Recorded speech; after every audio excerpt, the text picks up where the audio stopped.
Guys, I low-key might have just found my new favorite JOJOLANDS character. I mean, she might not outclass my love for the main cast, like I love Jodie and them, they're pretty goated, but man, has Key West really cemented herself as one of the best parts of Part 9 so far. At least for me. If for whatever reason you aren't up to date with the most recent JOJOLANDS chapters, Key West, alongside her associates Ningbo and Lam Shebang, have been the main antagonists driving the asset collection arc. They're all corrupt public officials, with Key West herself being a lawyer. So, alongside the multi-billionaire howler, the group really emphasizes the anti-establishment themes that JOJOLANDS has going for itself. But about Key West specifically, I don't know, there's just something about her. I mean, I could just like her because I'm a snowboarding warrior at heart, but I think I really enjoyed her character over the past year because she's just so competent. And yes, this arc of the JOJOLANDS has been going on for almost an entire year. This monthly upload schedule has been killing me. But when I talk about Key West's competence, I'm just saying it's been really satisfying to see an antagonist actually be successful in antagonizing the main characters. The other minor antagonists we've had so far haven't been the most successful in their endeavors, to say the least. Even Howler, who's looking to be the part's main villain, has spent the last few chapters just sitting and complaining and hiding behind Key West. See, Key West makes her introduction in chapter 21, helping defend Howler from a mob of both reporters and civilians that are swarming his car in protest for, all the illegal stuff he's been doing. Howler apparently has zero PR training at all whatsoever and starts verbally berating the people complaining about his illegal arms manufacturing. But Key West kind of just pops out of the blue and helps take charge of the situation, working with Howler's staff to get him somewhere more private. It's in this private place where she introduces herself to Howler and actually kind of little bros him, exposing that he's the only one in the hallway that has any fear.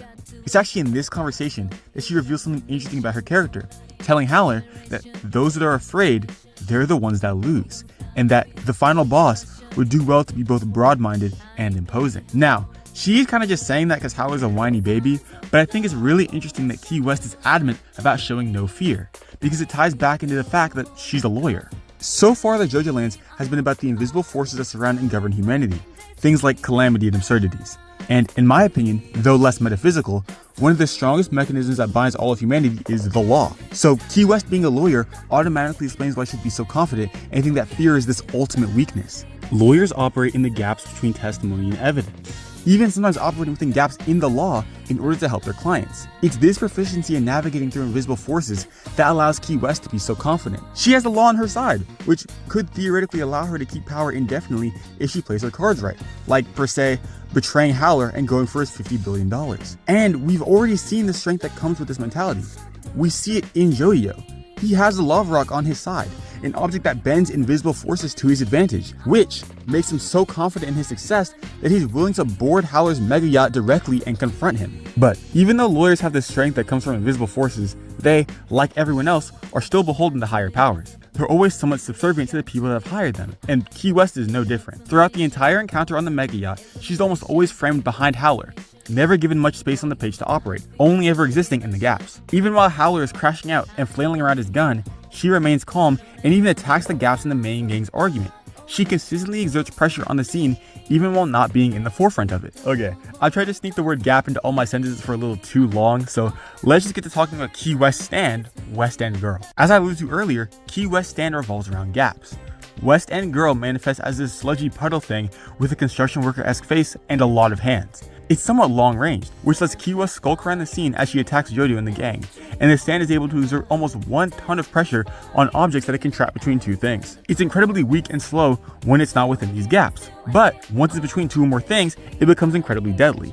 In layman's terms, West End Girl attacks from the gaps, a fact that Jodio loves to continuously bring up. Since stands can reveal a lot about the user's psyche, what does West End Girl reveal about Key West? Firstly, like how most lawyers are seen and how her stands manifest, she's incredibly slimy. One of the first things she tells Howler is how his company losing all of its money would be their main issue.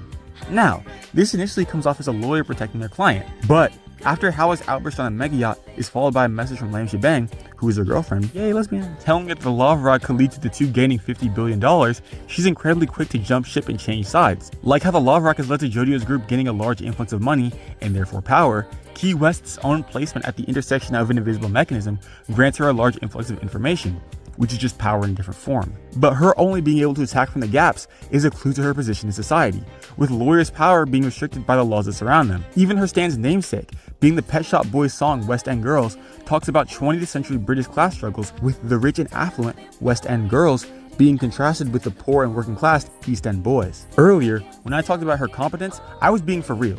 She ends up as the only person on Howler's yacht to truly know everything that's going on. She's smart, she's calculated, and she doesn't give a gaff about this petulant billionaire that didn't even know she was on his payroll a week ago. And that manifests in the way she fights with her stand. Once her stand's body and gimmick have been revealed, Key West has absolutely no issue at all with civilian casualties. In fact, she actively goes out of her way to hurt the federal officers on board the ship.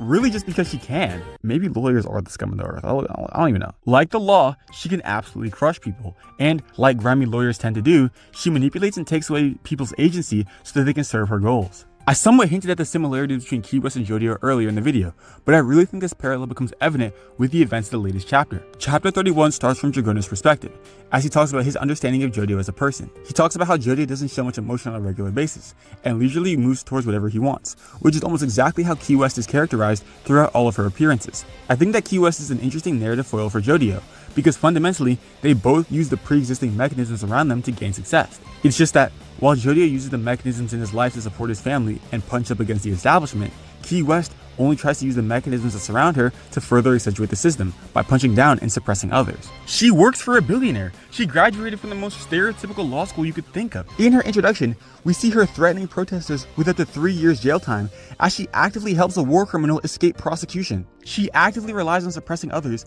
with the mechanisms that surround her, being the law, to the point that she just becomes a part of them.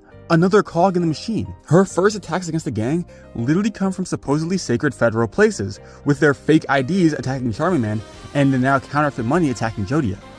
Even once she reveals herself as a stand user, Key West goes on a long tirade, chiding both JOJO and Dragona for daring to step out of their places in society.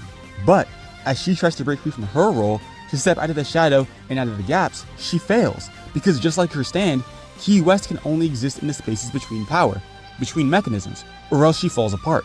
And that's symbolized by her defeat, which is just as brutal as her associates. She's completely surrounded, with no gaps for her to worm her way through, and literally beat against the world around her. She becomes completely enveloped by the system she's tried to exist in for seemingly her entire life. And it's even more ironic that this death comes at the hand of Dragona, who, out of all the JOJOLANDS main cast, has been oppressed by the world's mechanisms the most because of the way he dresses and presents himself. But all of this to say, man, I really love Key West. She's been a fun, just evil baddie to watch, and her machinations in the background have been really enjoyable. I think that her and all the other JOJOLANDS villains have been really great, and once she gets animated in like 2032 or something, and JOJOLANDS stops being really niche, I hope a lot of other JOJO fans can see just how cool she is. I think I'll put her on my shelf of lawyers I don't hate, next to Matt Murdock and Mike Ross. I think with Key West dead, we won't be getting any more corrupt public officials as villains, since we've already run through most of the jobs that would probably work for. The only other potentially corrupt job that hasn't been tackled yet in the JOJOLANDS are doctors, but that was basically all of JOJOLian. So I don't think Araki will spin the block on the idea anytime soon. Also, I couldn't find a super deep narrative interpretation for it to fit into, but her favorite food is apparently eggplant mozzarella timbalo, so that's neat. Also, if Howler doesn't lock in and finally show us his stand in the next chapter, I'm actually gonna geek out. Bro's been getting dogged on for far too long, and he needs to pop like King Crimson or something. Anyway, I hope you enjoyed this semi-deep dive into Key West character. I love making JOJOLANDS videos and just anime and manga content, period. If you have any other JOJOLANDS or JoJo's content you think I should make, comment that down below. And while you're there, tell me what your favorite JOJOLANDS character has been. Make sure to like and subscribe to support the content, and I'll see you on the flip side. FlashFan2008, out.